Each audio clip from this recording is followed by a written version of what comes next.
stood in the middle of fights. Fallen in love with a 5th grader who can't read. I've seen everything. I rode a roller coaster of emotions up and down each day like no other. Laughed a lot. Learned more patience with children. Been a coach on a basketball team. Played double dutch and relearned hand slap games. Thought I was going to quit on more than one occasion. I spent all night making lesson plans and got in notes only to find them on the floor. I have had a student tell me he wants to spend more time with me, but in a way that a 30-year-old man would say it. My name is Chanel Ward. Jessica Lizowitz. Rick Krause. I am Brooke Walmart. Here's Kyle Steiner. the Maryland Badger. Karen Bonanno. Kareem Rogers.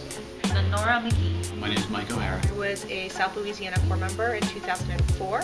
I am a 2011 Corps member. I was a 2005 Camden Corps member. A 2010 Corps member. 08 Greater Philadelphia Camden Corps member.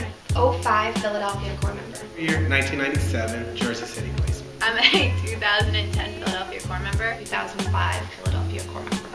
And I'm a 2010 Corps member.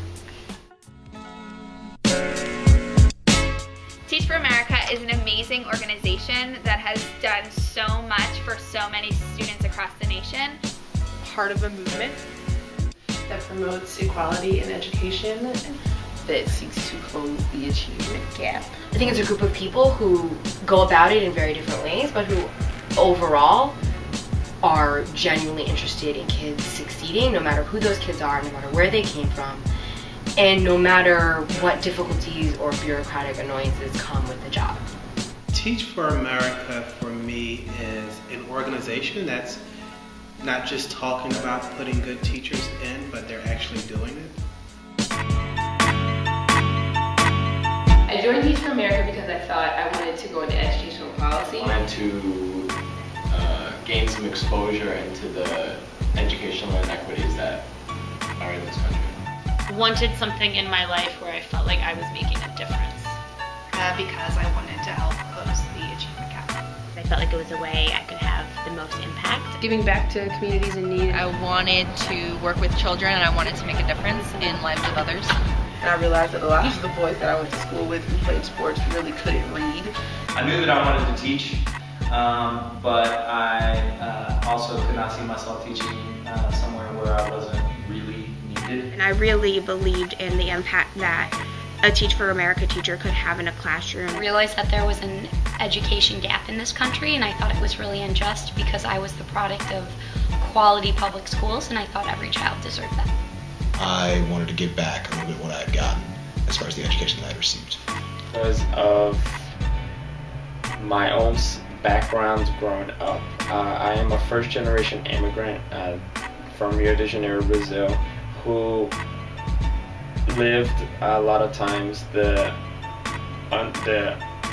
undermining of expectations because I was an immigrant. To make a difference and close that disparity. It's one of my dreams to be able to give back to my communities. I wanted to make a difference. And interestingly enough, after becoming a teacher, I never wanted to go into policy.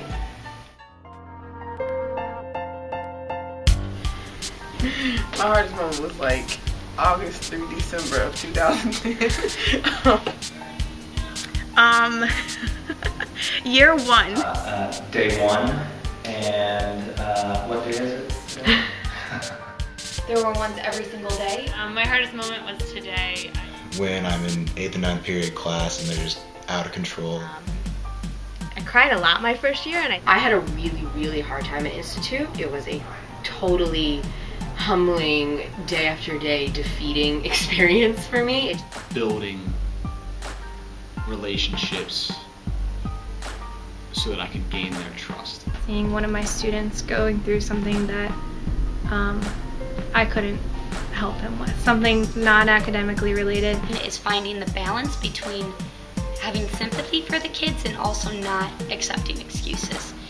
Has definitely been adjusting to having a new student in my classroom this year who just is the most difficult child I've ever had to deal with. Having 35 kids in the classroom, all of which are on different levels, and having to ensure that each one of them is being taught something.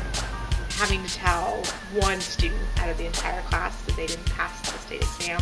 Getting my kids to listen to what I'm teaching, because when they listen, they learn a lot, but they have to listen first. Was going into my second year, having to see my students who had made remarkable progress my first year teaching enter classrooms with teachers who weren't the highest performing teachers. I've had pretty good success with the 5th grade girls up until this point, and all of a sudden they've turned on a dime and are pretty aggressive and mean, have said some very hurtful things, and it makes me question what I can do for them, why I'm doing this for them, and what the chances of success with them is going to be moving forward. Having to come in day after day and feel like I wasn't doing enough to move my kids forward.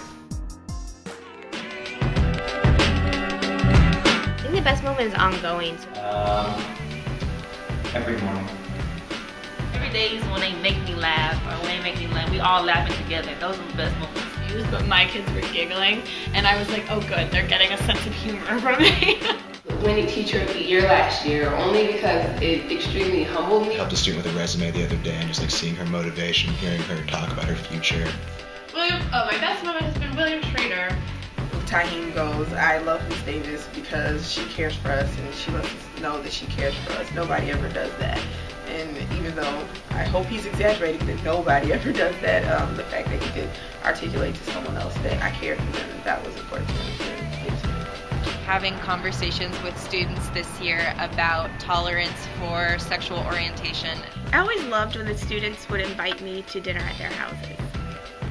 Like, things like that to me just really meant that I had reached a place for them where they were truly respecting me and valuing me as like a partner in their progress, to the extent that they wanted me to sit with their families and like engage with them. And the growth that one particular student, Jonathan Bruno, experienced, and he grew about 3 grade levels in math in a year.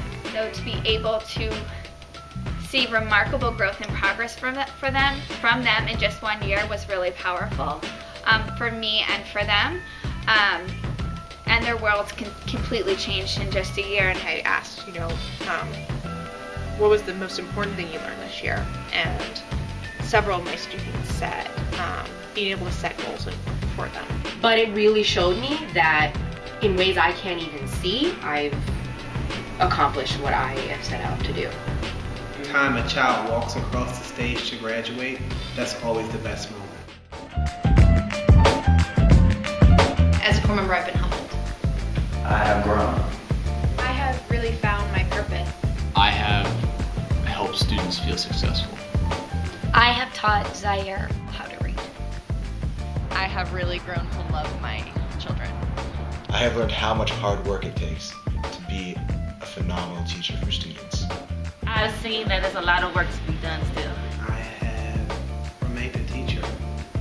I have forever been changed by the experience.